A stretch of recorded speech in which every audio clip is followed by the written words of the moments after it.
KHP ಮಹಾರಾಜ ಬಡಾವಣೆಯ ನಿವಾಸಿಗಳಾದ ಶ್ರೀಮಾನ್ ಸುಬ್ಬೇಗೌಡರ ಮಗ ರಾಘವೇಂದ್ರ ಅವರು ದೇಹ ಸೇವೆಗಾಗಿ ಇಂದು ಹೊರಡ್ತಾ ಇದ್ದಾರೆ. ಭಗವಂತ ಅವರಿಗೆ ಒಳ್ಳೇದು ಮಾಡಿ ಯಶಸ್ವಿ ಈ ಹೋಗ್ತಿರುವಂಥ ರಕ್ಷಣಾ ಕಾರ್ಯದಲ್ಲಿ ಯಶಸ್ವಿಯಾಗಿ ಇದ್ದಿರಲಿ ಅಂತೇಳಿ ನಮ್ಮ ಬಡಾವಣೆ ಎಲ್ಲ ಜನರ ಪರವಾಗಿ ಹಾಗೂ ನಾನು ವೈಯಕ್ತಿಕವಾಗಿ ಆ ಭಗವಂತನಲ್ಲಿ ಪ್ರಾರ್ಥಿಸ್ತೀನಿ. ಸ್ಟಾರ್ಟ್ ಮಾಡು.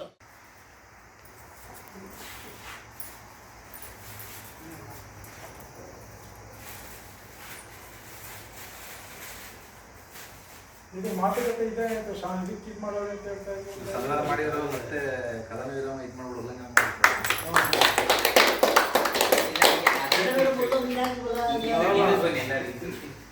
ಇನ್ನು ಈ ಕಡೆ ಬಂದು ನೀವು ಸೇರ್ಕೊಂಡು ಸ್ವಲ್ಪ